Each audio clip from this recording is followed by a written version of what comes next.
So, sa Isaiah 60 verse 1, sinasabi niya dito, bumangon ka, sabi niya, Jerusalem at sumikat na tulad ng araw, liwanagan ka ng kaluwalhatian ni Yahweh. Amen. So, sa English, sabi niya, arise and shine, for your light has come, and the glory of the Lord is rises upon you. Amen. Yung glory ng Panginoon ay nasa sa atin. Kaya kailangan na po natin na bumangon, mga kapatid. Amen. Sabi mo sa sarili mo, bumangon ka, Jonah. Amen. Pag tayo po ay ginigising ng Panginoon, bumangon po tayo. Amen. Ginigising po tayo na mag-pray. Bumangon po tayo. Amen. Ginigising po tayo na magbigay ng ating mga tithes. Bumangon na po tayo. Ibigay na po natin ang ating mga tithes. Nasa tithes na po ako. Amen. Kasi talagang ginigising tayo ng Panginoon. Bumangon ka, sabi ng Panginoon. Kahit saan ka man nadapa ngayon, mga kapatid, bumangon ka, sabi ng Panginoon. Bumangon ka. Amen. Talagang ginigising ka ng Panginoon. Kasi sabi niya na nasa inyo na yung liwanag ng Panginoon. Kaya dapat po tayo na magliwanag. Amen. Bumangon na po tayo. Dahil nasa sa atin na yung kaluwalhatian ng Panginoon. Amen. We just arise. It's shine. Sabi ng Panginoon. Amen. So, sabi niya nga dito, God calls us to wake up, stand up, and light up the world. So, kailangan po tayong bumangon, tumayo, at magliwanag po tayo sa mundo ito. Amen. Tayo po yung liwanag sa mundo ito. Kasi mayroon pong init, mayroon pong liwanag, mayroon po yung ilaw na binigay na po ng Panginoon sa atin. Na siya yung magliliwanag sa atin, mag-iilaw sa mundo ito. Amen? Hallelujah. Kaya bumangon na po tayo, kung saan man tayo nadapa, bumangon na po tayo, tumayo na po tayo. Amen? Wag po nating hayaan na nandun lang po tayo na nakadapa. Kailangan po natin bumangon, tumayo, sabi ng Panginoon. Kasi nasa sa atin na po yung liwanag ng Panginoon. Amen? Yung kaliwalhatian ng Panginoon. Amen? Hallelujah, praise God. So, mayroon po tayong dito na sinasabi niya sa Matthew 26:41.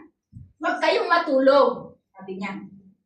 Ito yung kay number 1, focus, sabi niya. Huwag kayong matulog. Mag-pray kayo para hindi kayo mahulog sa tukso.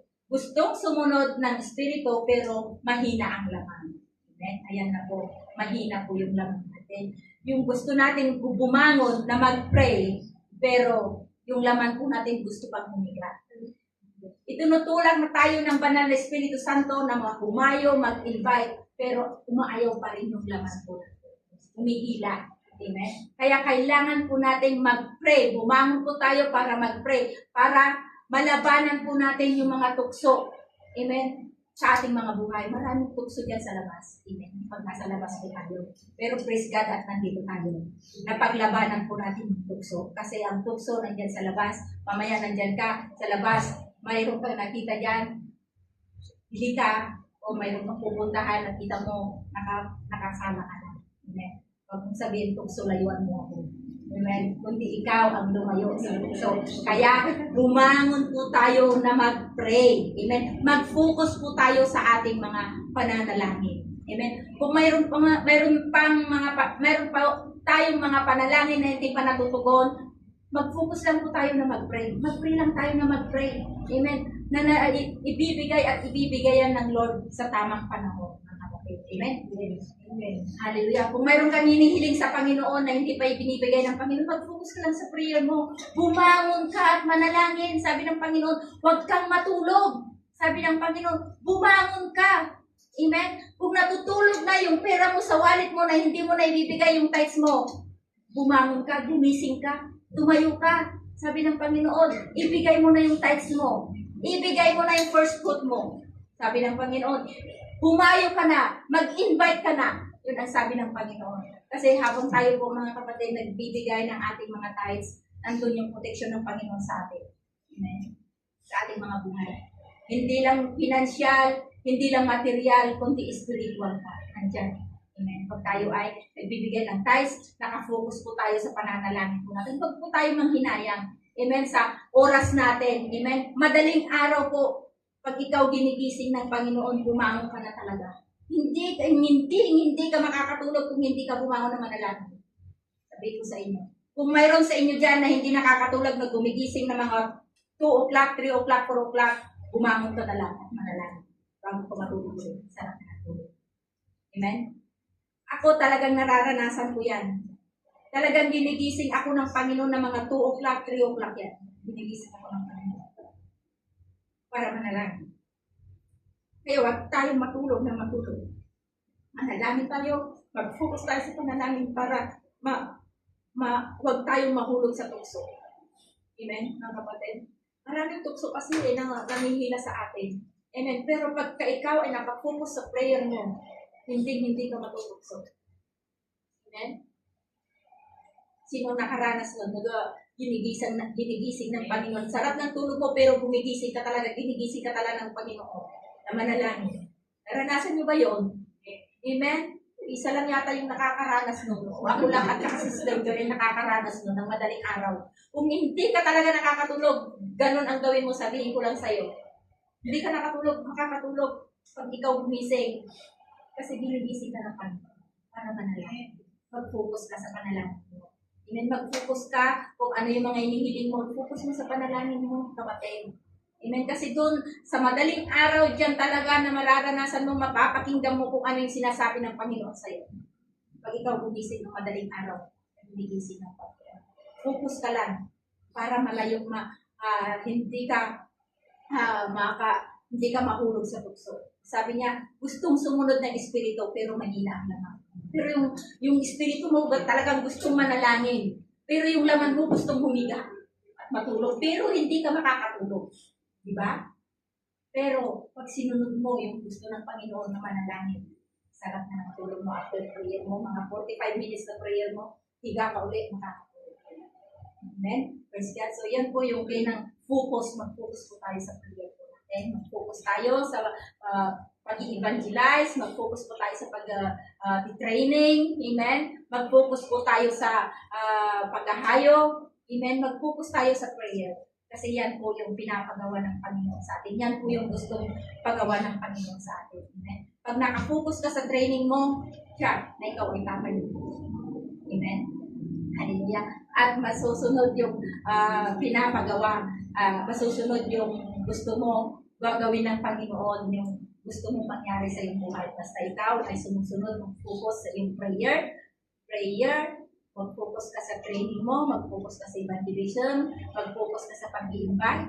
Amen? Yan po natin makikita ang Panginoon sa ating buhay kung paano kilos. Mag-focus tayo sa tithes, mag-focus tayo sa first fruit. Amen?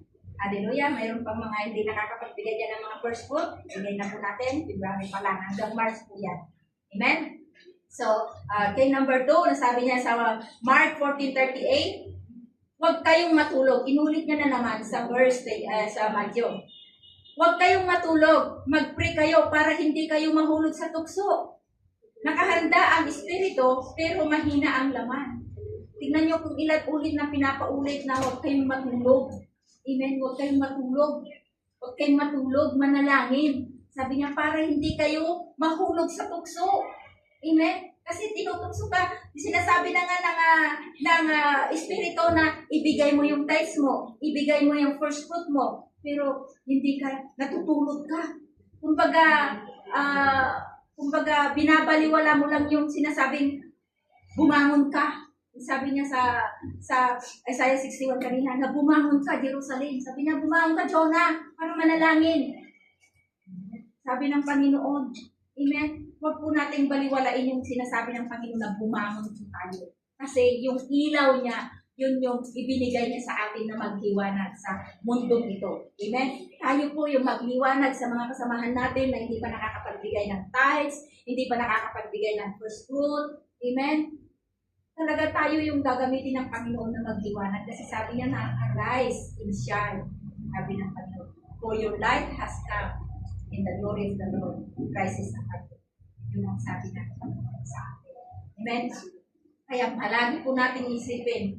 Kasi pagka po tayo ay nananalangin, amen, gumigising ng madaling araw, ito po, para mapaglabanan po natin, hindi po na tayo mahulog sa tukso. Against temptation, sabi niya, para hindi tayo ma-attend sa lahat ng mga temptation. Amen? huwag kayong matulog. Sabi niya, matulog ka naman, pero pag ginigising ka, huwag kang matulog. Amen? Mayroon pa ba, di ba, nagtutulugan na lang yun. Amen? Pag ginigising ka at hindi ka bumangon, nagtutulog-tulugan na lang yun. Gising nga, pero nagtutulog-tulugan. Yan nga, sabi niya dito na, nakahanda yung espiritu natin na mag-pray, pero yung laman natin ay mahina. Gusto lang humiga, gusto lang nagtutulog-tulugan. Amen? Huwag po natin gawin po yun. Kinigising po tayo ng Panginoon. Umangon ka, sabi ng Panginoon. Amen? Rise up, sabi ng Panginoon. Kaya yung mga pananampalataya natin, huwag po natin patulugin yung pananampalataya natin. Amen? Kung natin patulugin, kailangan na kung may problema man yan yung daanan ng pananampalataya natin para gumising, tumaas yung pananampalataya natin sa Panginoon. Amen? Hallelujah, praise God. So, mayroon pa yung number 3, commands. Mayroon pong commands ang Panginoon sa atin. Amen? Sa Luke 21:36, sabi niya, kaya maging handa kayo sa lahat ng oras, lagi kayong mag-pray. Sabi niya, na magkaroon ng lakas para malampasan nyo ang lahat ng mga mangyayaring ito at makatayo kayo sa harap ng Son of Man. Ginamit ko po dito yung Pinoy version. Amen? So, inuutosan po tayo, kinukuman ng Lord na magiging handa po tayo palagi. Mag-pray po palagi tayo. Amen? Kaya maging handa kayo sa lahat ng oras. Amen? Sa lahat ng oras, lagi po tayong handa. Amen? Kasi hindi po natin alam kung ano yung mangyayari sa ating mga buhay. Amen? Lagi po tayong handa. Manalangin po tayo palagi. Lagi po tayong mananalangin. Laging handa, sabi ng Panginoon. Kaya pagka ikaw ay tinanong, nanalangin ka ba? Ang sasabihin mo, ay sasagot mo, kung hindi ka nakapag-pray. Amen. Amen. Sabi mo, amen, kasi nag-pray ka. Amen. Pagka hindi ka nag-pray, hindi ka makasagot.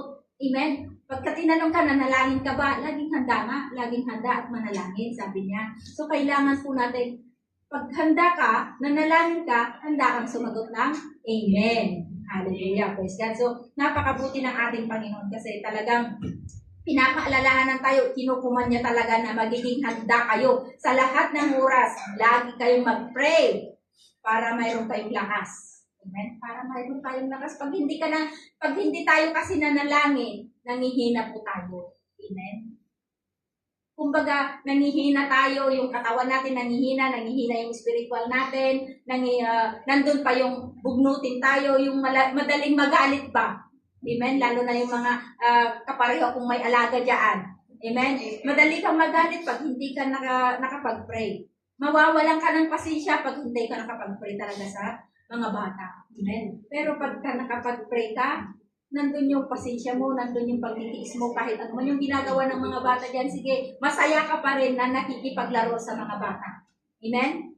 Kaya, lagi po tayong handa. Yun ang command ng Panginoon. Lagi kayong handa sa lahat ng oras. Amen?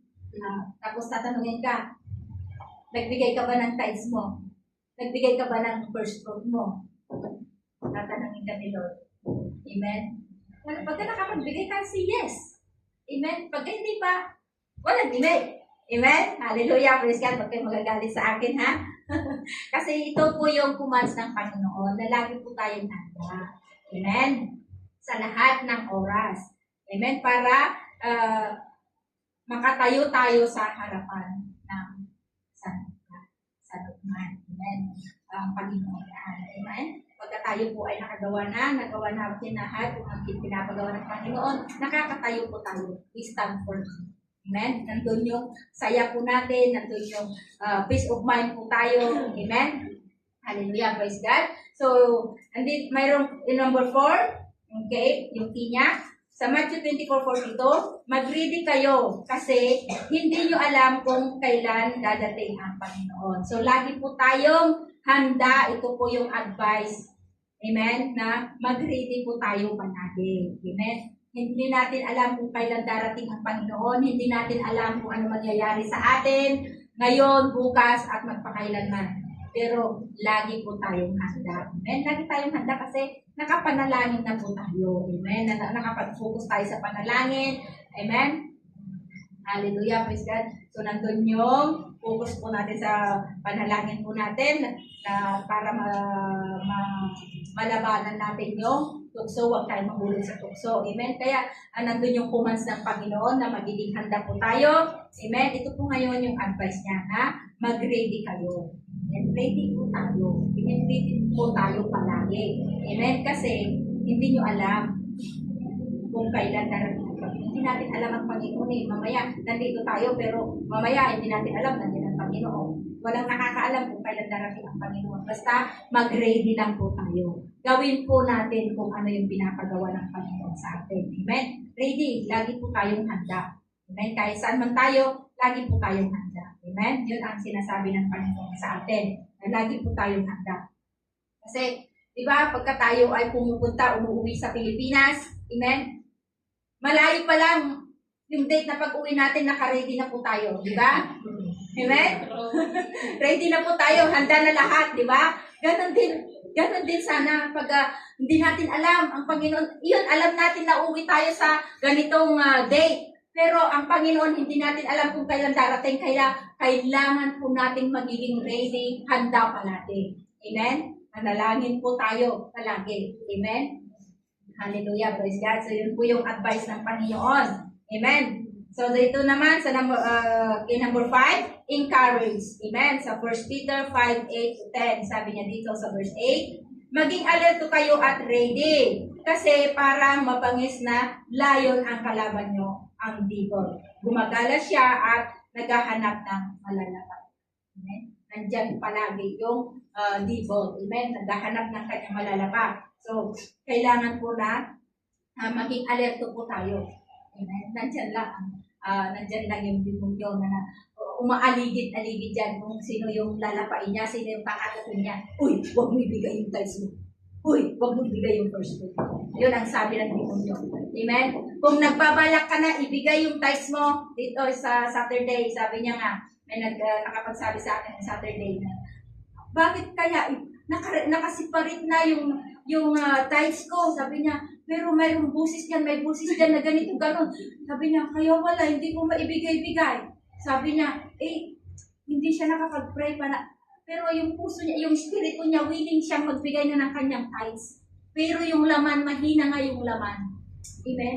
So, yun ang ilalapain ng demonyo yun eh. Iwan ko kung naibigay niya na. Yun ang sinabi niya sa akin ng Saturday. Pero sabi ko, kung pakinggan mo yung voice ng Holy Spirit o ang Panginoon, diyan mapapagtagumpay. Sabi ko sa kanya. Gawin mo kung ano yung sinasabi ng Banal na Espiritu Santo. Huwag mong pakinggan yung demonyo na nagsasabi na huwag mong ibigay. Amen? Hindi mo naman yan nakasiparit na, pero ang demonyo talaga, huwag mo ibigay. Mayroong tumatawag, mayroong nagsasabi na ganito, ganon. Ganon ang sinasabi. Pero pag pinakinggan mo, once na pinakinggan mo yung salita ng Panginoon na ibigay mo na at willing ka na naman bigay, tingnan mo, makikita mo yung mga hindi mo pa nakita. May papakita ng Panginoon sa iyo. Amen? Sa kahit sabihin mo, ito na lang natitira sa wallet ko, ito na lang ang allowance ko, pero pag ibinigay mo yan, sabi niya nga sa salita ng Panginoon, seek ye first the kingdom of God and His righteousness, and all these things shall be added unto you. Yun ang sabi ng Panginoon, and all these things, sabi niya, lahat na yan. Amen? Huwag ka na kasing magduda kung ibigay mo o hindi. Pag ibinigay mo yung buong puso mo at buong kaluluwa mo na ibinigay, ang Panginoon, sunod-sunod na yan ang pagpapala sa iyo. Amen? Basta ikaw ay sumusunod sa Panginoon, ang pagpapala ang hahabol sa iyo. Sabihin ko lang sa iyo, kung hindi mo pa nasubukan, subukan mo kasi. Amen? At makikita mo yung mga pagpapala na dumarating sa iyong buhay. Amen? Kasi talagang dito sa akin, nararanasan ko talaga. Amen? Hallelujah, praise God. Tunay nga, napakabuti ng ating Panginoon. Amen? Yun, nawalan ako ng internet kasi talagang yung pag-internet ko sana, sabi ko, Lord, alam mo, Panginoon, ito na lang, wala akong internet, bahala ka na, Lord, basta ibigay ko to. Sabi ko. So, yung pagbigay ko na yon, talaga naman ang Lord, pinalitan niya. So, nakapagpa-internet ako ulit. Amen? Praise God, kahit may wifi kami sa bahay, pero sa labas kasi wala akong internet. Kaya, glory to God na ang Panginoon, tinutugunan niya lahat yung mga pangangailangan. Amen? So, glory to God na, alam niyo mga kapatid, ini-encourage ko ang bawat isa sa atin. Amen? Kahit hindi pag-ibig, pero talagang ini-encourage ko sa inyo. Amen? Ito kasi encourage, sabi niya dito sa number 5. Encourage, magiging alerto po tayo. So, magiging alerto po tayo. Amen? Sa pagbibigay po tayo. Pagbibigay po natin sa Panginoon. Amen? Alerto po tayo. Maging handa po tayo. Amen? Bakit ngayon pa ako nagbibigay ng text? Marami akong problema. Maraming dumarating. Diyan tinitesting ng Panginoon kung paano yung pananampalataya mo sa Kanya. Kung magbibigay ka pa o hindi. Amen. Sa unang pagbigay mo ng tithes mo, maraming maraming kagagawa ng kaaway. Pero pag pinagpatuloy mo, paglabanan mo yung puso mo. Amen. Magpanalangin ka na lang na manalangin sa Panginoon. Mag-focus ka pa na nalangin. Amen. Sundin mo kung ano yung sinasabi ng Panginoon sa iyong buhay. Amen? Hallelujah, praise God. Na talagang ang salita ng Panginoon ay tapat at totoo. Amen? Ang pagmamahal niya sa atin talagang hindi siya nagsasawa na magmahal sa atin. Walang sawa, walang makakapantay sa pagmamahal ng Panginoon sa atin, mga kapatid. Amen? Kahit sabihin mo, wala nang nagmamahal sa akin kasi ganito, ganon. Mahal lang nila ako pag humingi ng pera. Amen? Pero hindi, kapatid, mahal ka ng Panginoon. Amen? At binibigyan ka pa niya ng lakas. Nakakatayo ka pa rin. Amen? Na magtrabaho. Binibigyan ka ng Panginoon ng lakas para magtrabaho, para mayroon kang maibigay sa kanila. Kasi mahal mo din sila Amen? Ang Panginoon, mahal niya tayo, kaya niya ibinigay yung buktong niyang anak para sa atin Amen? So, kailangan po nating bumangon. Amen? Let's all arise. Amen? Dahil pinagkatiwala na ng Panginoon sa atin yung kanyang liwanag. Amen? So, sa verse 9, labanan nyo ang devil at palakasin nyo ang faith nyo. Alam nyo naman, pinagdadaanan din ng iba ang ibang mga Christians sa buong mundo ang mga paghihirap na na-experience mo. Amen? Hindi lang tayo mga kapatid ang nakaka-experience. Amen? Lahat po tayo. Amen? Lahat po ng mga Kristiyano nakaka-experience kung ano yung mga na-experience po natin. Ang nagkaibahan lang, amen, ay palagi po tayong masaya. Amen? Mayroon po tayong peace of mind. Amen? Hindi yung iba na, di ba nakikita nyo, mayroong nagpapakamatay dahil lang sa problema. Amen? Hindi na nila nakakayanan, hindi nila napaglabanan yung tukso. Amen? So, nagpapakamatay na sila. Hindi na nila napaglabanan yung demonyo na umaali-aligid sa kanilang mga buhay. Amen? Kaya nagpapakamatay na. Amen? Pero dito wala. Amen? Napapaglabanan po natin lahat, nakakayanan natin po lahat dahil sa tulong ng ating Panginoon. Amen? Nakakatayo po tayong lahat. Malakas po tayong lahat. Amen? Mayroon po tayong peace of mind na pinagkakaloob ng Panginoon sa atin. Amen? Hallelujah. Praise God. So, sabi niya nga, sa mga pinagdadaanan natin, amen, dito lumalakas, tumatatag yung ating pananampalataya. Amen? Kaya, huwag po tayong huminto kung mayroon po tayong pinagdadaanan. Patuloy lang po tayo. Amen? Alam nyo, dun sa paghahayo natin, marami tayong pinagdadaanan dyan. Mayroon pang iniislat yan. Pero huwag po tayong hihinto. Amen? Inaayawan ka, tinatalikuran ka, huwag po tayong hihinto. Amen? Ipagpatuloy lang po natin. Amen? Para makita natin kung paano tayo pagpalain ng Panginoon sa atin, sa ating mga buhay. Amen? Hallelujah, praise God. Na kahit anuman yung mga pagsubok sa ating mga buhay, mga kapatid, encourage ko ang bawat isa sa atin, magpatuloy lang po tayo sa gawain ng Panginoon. Amen? Kasi ang Panginoon ay dakila at tapat sa kanyang mga pangako, sa kanyang mga sa atin. Amen? Sa verse 10, sabi niya dito, pero pagkatapos niyong mag-suffer ng sandali, tutulungan kayo ng mabuting Diyos. Gagawin niya kayong perfect, malakas at matatag. Siya ang tumawag sa inyo para i-share sa inyo ang di kumukupas na kaluwalhatian niya dahil maging yun ay Dahil naging united kayo kay Kristo. Amen? Nagkaisa na po tayo kay Kristo. Amen? So, pagkatapos ng ating pagsasuffer, pagkatapos ng mga problema na yung pagsubok sa ating mga buhay, nandyan na ang Panginoon. Hallelujah, na bibigyan po tayo ng perfect, malakas, at matatag po tayo. Amen? Nakakatayo po tayo. Amen? Dahil sa mga pagsubok na yan sa ating mga buhay. Mga problema na yan sa ating mga buhay. Huwag mo kasing yakapin yung problema. Huwag mo kasing yakapin yung mga pagsubok na yan. Tadyakan mo. Amen? Eh pagka ikaw ay nakapag-pray, kayang-kaya mong tadyakan yung mga problema na yan. Kayang-kaya mong palayasin yung mga problema na yan sa ating mga buhay. Amen? Pag ikaw ay nakapag-pray, nakapag-focus sa prayer, kaya sabi niya, lagi kayong handa. Amen? Sabi ng Panginoon, lagi kayong handa. Alerto kayo. Amen? Palagi tayong manalangin. Amen? Dahil ang Panginoon, bibigyan niya tayo ng malakas at matatag na pananampalataya. Siya ang tumawag sa inyo. Amen? Siya ang tumawag sa inyo at sa akin. Amen? Para i-share yung salita ng Panginoon. Lahat po tayo ay tinawag. Amen? Na mag-share ng salita ng Panginoon. Amen? Nandyan yung kaluwalhatian niya sa atin, yung liwanag niya, yung ibinigay niya sa atin. Amen? Huwag po tayong matakot na mag-share. Amen? Yung love na nga lang, sabihin mo lang, uy, kapatid, uy, be, ganun, di ba? Be, mahal ka ng Panginoon. Ganun lang naman ang gagawin mo, tapikin mo lang ganun, mahal ka ng Panginoon. Jesus loves you. Ganun lang naman eh. Eh, dination mo na yung pagmamahal ng Panginoon. Kahit hindi mo nabasahin yung isang buong Bible yan, pwede kang mag-share. I-share mo lang yung nangyari sa iyong buhay, yung patutuo mo sa iyong buhay. Yan. Makikita mo. Amen? Yan, may bunga si Sister Reddy. Amen? Yan, wala naman akong sinare sa kanya ng verse yata noon eh. Basta sinabi ko lang, in-invite ko lang, love ka ni Jesus. God bless you. Yun lang sinabi sa kay Reddy noon. Invite ko lang sa church.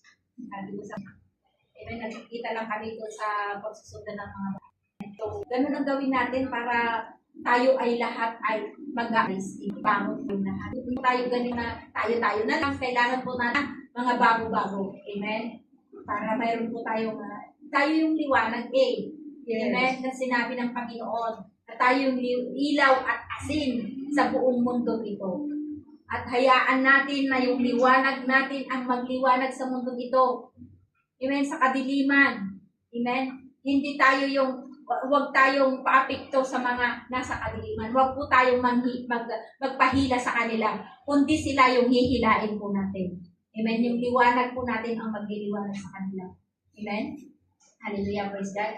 So, napakabuti ng ating Diyos kasi nakipag-isa na po tayo, nakipag-unite na po tayo sa Panginoon. Kaya yung kaluwalhatian niya, yung kapangyarihan niya, ay nasa sa atin po. Amen? Binigyan niya po tayo ng power and authority to trample down the scorpion and snake in our lives. Amen? Kaya mapapagtagumpayan po natin lahat. Amen? By your faith. Amen? Kaya, pagtagumpayan mo yan, by your faith. Amen? Amen. Kung yung faith mo ay nagwiwiggle-wiggle, ay medyo nagwiwiggle din na hindi mo mapapagtagumpayan. Pero ang sabi ng Lord, napagtagumpayan niya na lahat sa krus ng Calvary. Amen? So, praise God, na walang hanggang ang kapangyarihan ng ating Panginoon. Sa verse 11. So, sabi niya, sa Kanya ang kapangyarihan magpakailanman. Amen? Yun lang po, na talagang ang Panginoon ay makapangyarihan. Amen? Talagang walang katulad ang kapangyarihan ng Panginoon. Amen? Na kahit anuman yung mga nangyayari sa ating mga buhay, basta tayo ay nakatuos sa ating Panginoon, walang imposible sa ating Panginoon. Kayang-kaya ng po na. Amen. So, sabi niya, let's arise. Amen. Yung ilaw lang. Excuse me. Kaya, naniniwala at nananampalataya ako sa Panginoon na kahit ano man yung mga pinagdadaanan natin, mapapagtagumpayan po natin. Amen? Basta mag-focus po tayo sa ating Panginoon, sa ating pananalangin, para hindi tayo mahulog sa puso. Amen? Number 2, yung against the temptation, pag halos magkapalit lang na nasa number 1. Tapos, yung commands ng Panginoon, lagi po tayong maging handa. Amen? Yung advice na mag-ready tayo palagi sa lahat ng oras. So, ito po yung encourage niya sa atin na magiging adult po tayo. Amen? Magpalakas po tayo sa ating palakasin. Lumalakas po ang ating pananampalataya sa ating mga pinagdadaanan. Amen? Huwag po tayo mahila sa bukso. Amen? Mag-focus po tayo sa prayer po. Bumangon po tayo. Amen? Meron po ba kayong naintindihan sa ating tinuro? Amen? Hallelujah, praise God. So, gawin po natin kung ano yung sinasabi ng Panginoon sa atin. Bumangon ka, bumangon. Arise. And take your lives yan. Sabi ng Panginoon. Amen? Hallelujah. So, tayo po ay tinawag ng Panginoon para manalangin ang bawat isa. So, sabi niya nga kanina sa prayer meeting na bumangon tayo. Amen? Manalangin po tayo dahil kung ano yung inumpisahan ng Panginoon sa ating mga buhay, tatapusin niya. Amen? Huwag lang po tayo sumuko. Kasi pag sumuko na po tayo, hindi matatapos ng Panginoon kung ano yung inumpisahan niya sa ating buhay. Amen? Kaya go lang tayo lang, go. Amen? Don't give up. Amen? Let's stand firm. Let's arise. Amen? And walk with faith. Amen? Nakaran po natin ang ating pananampalataya. Amen? Hallelujah, praise God. So tayo po ay tumayong lahat. Hallelujah.